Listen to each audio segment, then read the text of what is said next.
말씀을 전하겠습니다. 우리 좌우 옆 사람 보면서 이렇게 한번 얘기해 볼까요? 더운 여름에도 승리하시기 바랍니다. 한번 해주시죠. 네, 다시 한번요. 더운 여름에도 승리하시기 바랍니다. 아멘.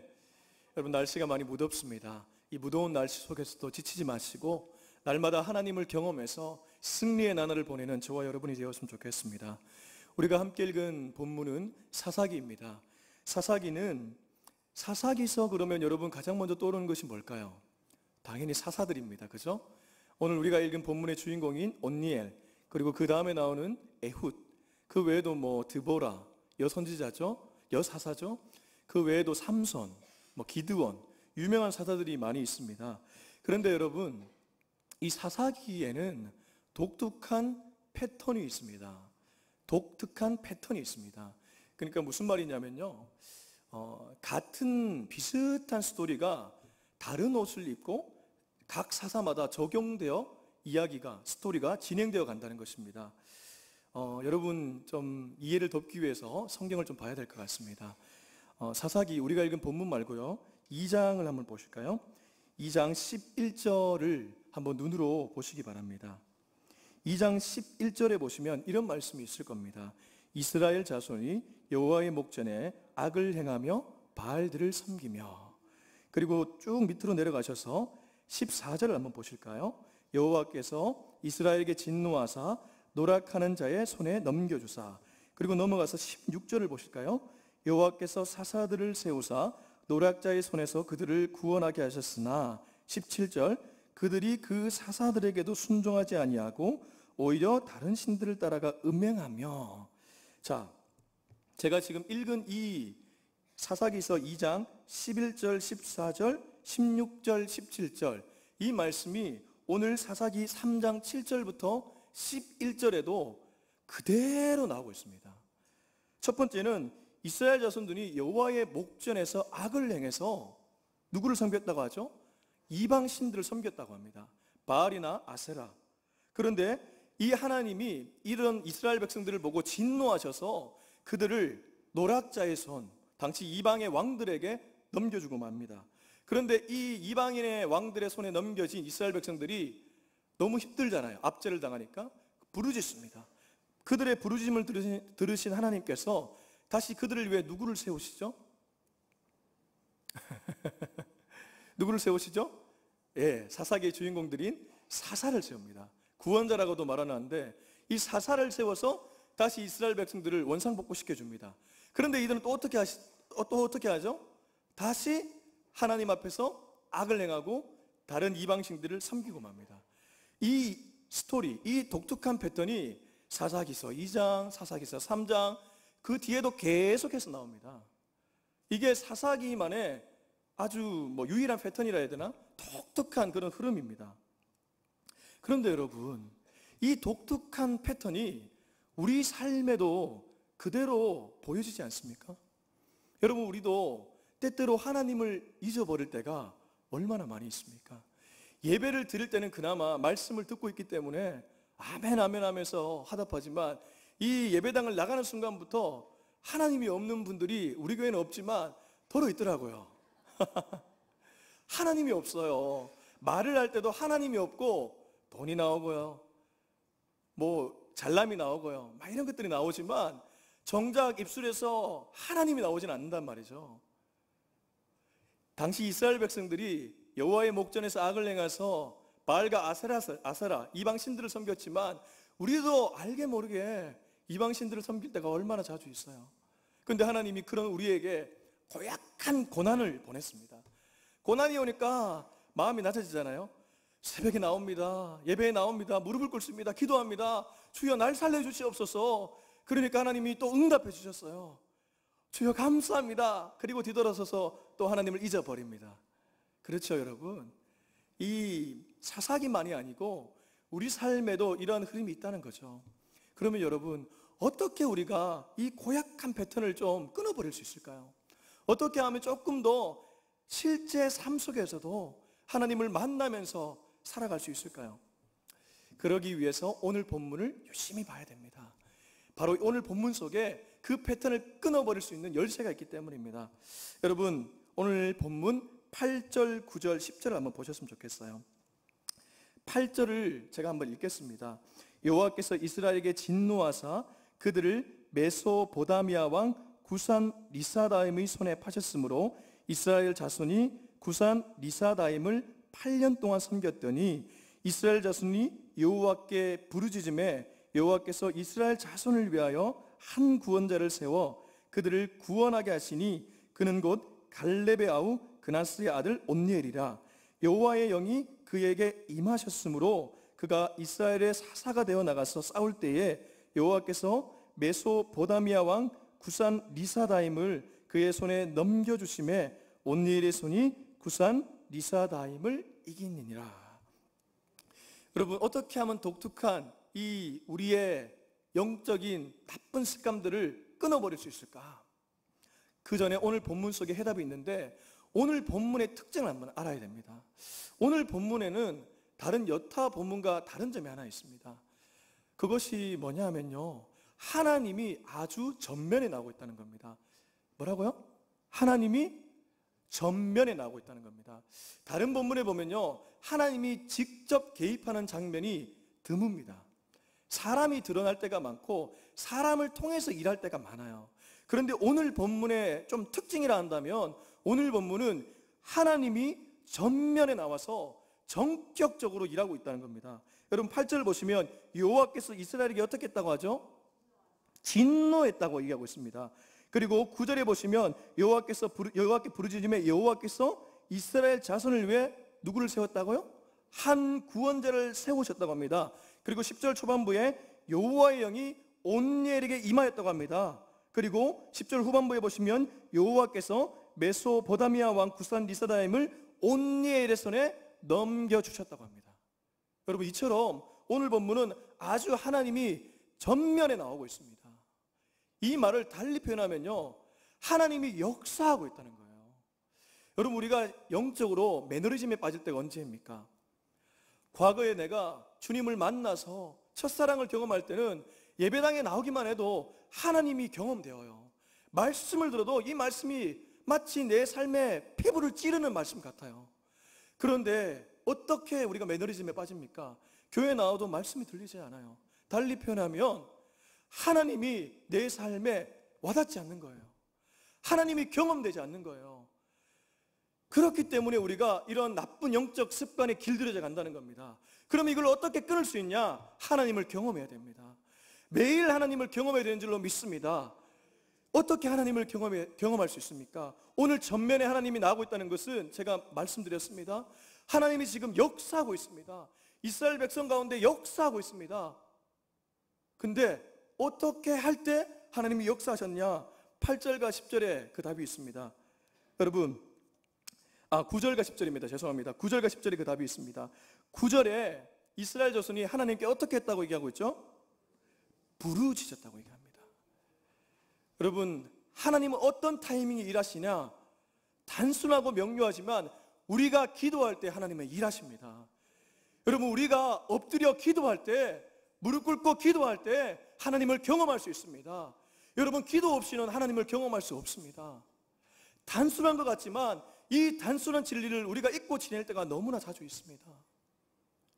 우리가 하나님께 나와서 무릎 꿇고 기도하면 하나님은 반드시 일하십니다. 반드시 우리 삶에 역사하신다는 거예요. 나는 기도 안 했는데 뭔가 하나님이 내 삶에 역사하시던데, 나는 분명히 기도 별로 안 하는 것 같은데 하나님이 내 삶에 도와주시던데, 그건 여러분의 착각입니다. 어떤 착각요? 여러분 뒤에서 여러분을 위해 기도해 준 누군가가 있다는 겁니다.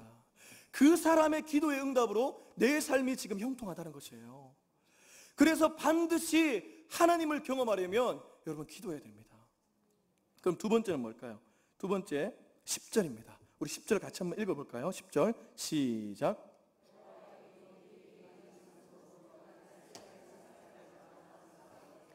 여호와께서 메소보다미아 왕 구산 리사다임을 넘겨주심에 온니엘의 손이 구산 리사다임을 이기니라. 여기에도 두 번째 타이밍이 한번 나옵니다. 어떤 타이밍이죠? 그가 이스라엘의 사사가 되어 나가서 어떻게 할 때요? 싸울 때에. 근데 보십시오. 싸운 직후에 여호와께서 메소포다미아 왕 구산 리사다임을 온니엘의 손에 넘겨주셨습니다. 아까 부르짖으니까 바로 사사를 세워주신 하나님께서 이번에는 나가 싸우니까 바로 온니엘의 손에 그 악한 왕 구산 왕을 넘겨주셨다는 거예요. 하나님이 역사하셨다는 거예요. 두 번째가 무엇입니까? 나가 싸울 때입니다. 이 말씀을 문자적으로 해석하면 우리도 막 나가 싸워야 되냐? 당연히 그거 아닙니다, 여러분. 온니엘이 나가서 싸웠다는 것은 무슨 의미일까요? 말씀을 듣는데 그치지 않았다는 거예요. 말씀을 듣고 실천하러 나갈 때에 하나님이 역사하셨다는 겁니다. 여러분, 말씀이 머릿속에만 있으면 하나님의 역사를 우리가 경험하기 어렵습니다. 그러나 그 말씀을 아멘하고 삶 속으로 실천할 때에 하나님이 그 사람에게 역사하신다는 거예요.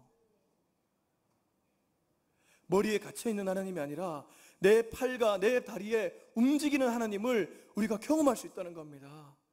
사랑하는 성도 여러분, 주의 음성을 듣는 데에만 귀를 기울이는 것이 아니라 주의 음성을 듣고 나가서 실천할 수 있는 저와 여러분이 되었으면 좋겠습니다. 하나님은 실천하는 자에게 역사하실 줄로 믿습니다. 오늘 이 10절에 메소포다미아 왕 구산 리사다임, 원래 리사다임이란 말은 히브리어로 이중으로 악한, 두 배로 악한 이런 뜻입니다. 그러니까 별명입니다. 구산 왕의 별명이, 이 왕은 아주 이중적으로 악한, 두 배로 악한, 한마디로 잔인한 왕이라는 거예요. 온니엘이라고 이 싸움에 나가고 싶었을까요? 악한 왕 중에 악한 왕인데, 정말 포악한 왕이고 대군을 이끌고 있고 이스라엘을 8년 동안이나 압제한 왕인데 온니엘이라고 어찌 나가 싸우고 싶겠습니까? 피하고 싶지요. 그런데 여호와 영이 그에게 임하니까 그가 말씀을 듣고 순종하여 나가 싸우니까 하나님이 역사하는 겁니다. 여러분, 하나님은 용감하게 말씀을 듣고 순종하는 자에게 역사하실 줄로 믿습니다. 그런데 오늘 설교의 하이라이트는 사실 지금부터입니다. 여러분, 제가 오늘 설교 제목을 뭐라고 했죠? 하나님의 손이라고 했습니다. 좀 어줍지 않은 영어지만 한번 써보겠습니다. The hand of God. 그러니까 하나님의 손이에요. 오늘 설교 제목은 앞의 내용과 조금 연관이 없는 것 같아요, 그렇죠? 근데 지금부터가 하이라이트입니다. 앞의 내용은 다 잊으셨습니다. 지금부터 아주 집중해서 오늘 말씀을 들으셨으면 좋겠습니다. 제가 오늘 말씀을 전하려고 본문을 계속 묵상하는데 손이 눈에 들어오는 거예요. 손이. 여러분 8절 보실까요? 8절. 여호와께서 이스라엘에게 진노하사 그들을 메소포다미아 왕 구산 리사다임에 어디에 파셨다고요? 손에 파셨대요. 그리고 10절 보시면 그가 이스라엘 사사가 되어 나가서 싸울 때에 여호와께서 메소포다미아 왕 구산 리사다임을 그의 손에 넘겨주시며 온니엘의 손이 구산 리사다임을 이기느니라. 그러니까 지금 온니엘과 구산 왕의 싸움은 손의 싸움이라는 거예요. 근데 여러분, 우리의 인생도 그렇지 않습니까? 어떤 손에 붙잡히냐에 따라서 우리의 인생이 달라질 수 있어요. 구산 왕의 손에 붙잡히면 8년 동안 그를 섬겨야 되고, 온니엘의 손에 붙잡히면 우리도 40년 평화를 누릴 수 있다는 겁니다. 어떻게 하면 이 온니엘의 손처럼 이 손에 우리가 붙잡힐 수 있을까? 그 전에 손이 구약에서 어떤 이미지로 사용되는지 조금만 알 필요가 있습니다. 여러분, 민수기서 11장을 한번 가보겠습니다. 민수기서 11장 23절입니다. 민수기서 11장 23절의 말씀을 우리 같이 한번 읽었으면 좋겠습니다. 민수기서, 구약성경 민수기서 11장 23절의 말씀입니다. 같이 한번 읽어볼까요? 다 같이 민수기서 11장 23절 시작. 여호와께서 모세에게 이르시되 여호와의 손이 짧으냐 내가 이제 내 말이 내게 응하는 여부를 보리라. 이 말씀은 모세가 출애굽한 이스라엘 백성들 이 수만 대군을 하나님 내가 어찌 먹입니까?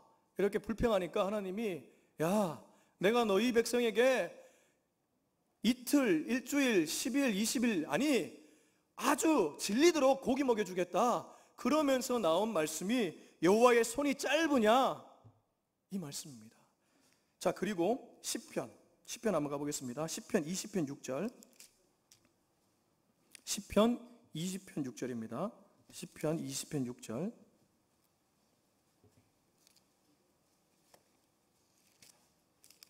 시편 20편 6절.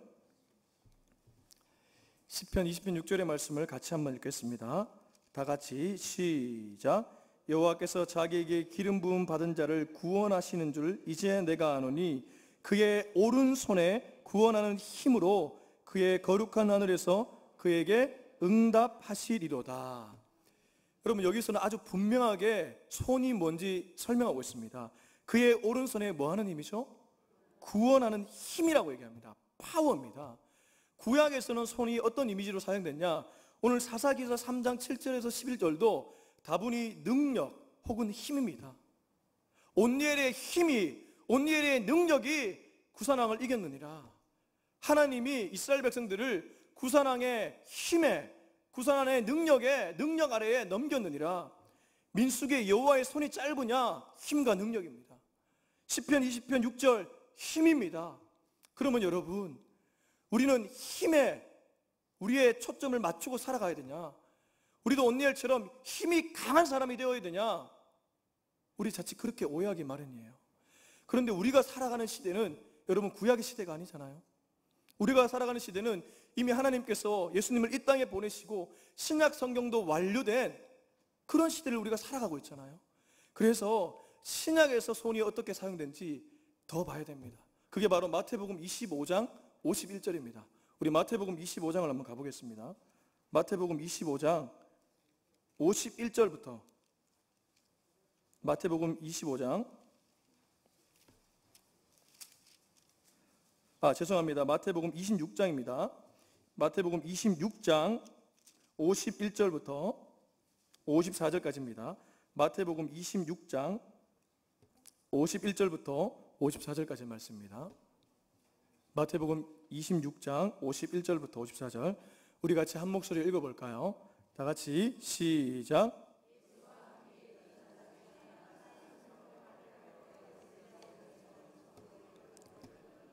이에 예수께서 이르시되 내 칼을 도로 칼집에 꽂으라. 칼을 가지는 자는 다 칼로 망하느니라. 너는 내가 내 아버지께 구하여 지금 12군단 더 되는 천사를 보내시게 할 수 없는 줄로 아느냐. 내가 만일 그렇게 하면 이런 일이 있으리라 한 성경이 어떻게 이루어지겠느냐 하시더라. 아멘. 여러분, 지금 이 장면은 겟세마네 동산에서 기도한 후에 예수님을 붙잡으러 온 장면입니다. 근데 이때 여기 51절에 보면 예수와 함께 있던 자 중에 하나는 베드로입니다. 베드로가 손을 폈습니다. 여기도 손이 나옵니다. 그 손을 펴서 뭐를 꺼냈죠? 칼을 뺐습니다. 그리고 대제사장의 종 말고의 귀를 잘랐습니다.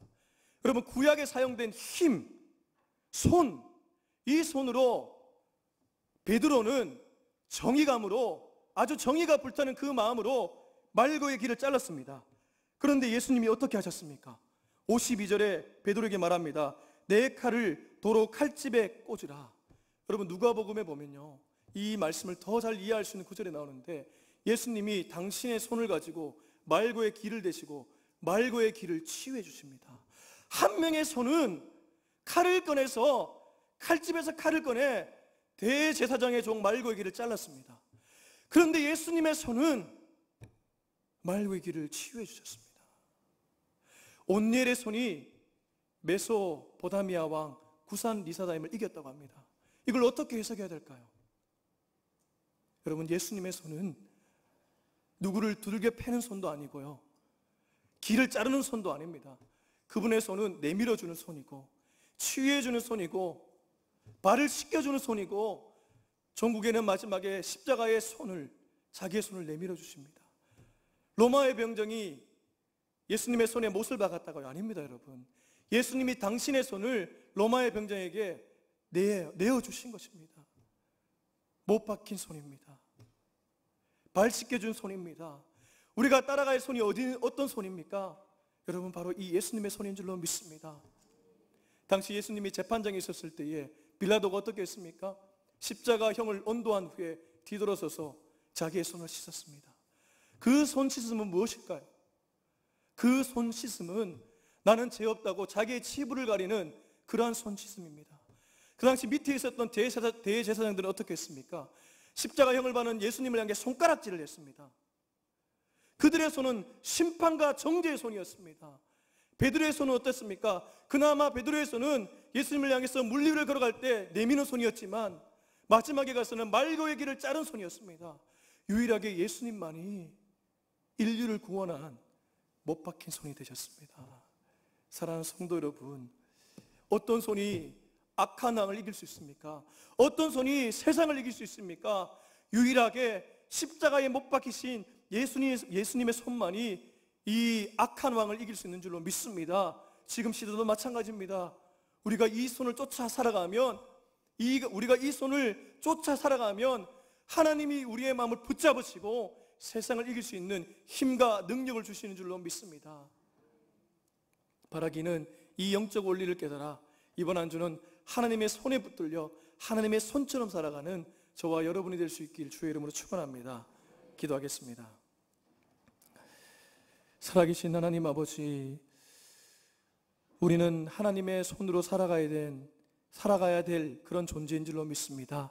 그런데 우리는 마치 그 옛날 빌라도의 손처럼, 대제사장의 손처럼, 베드로의 손처럼 살아갈 때가 얼마나 자주 있는지요.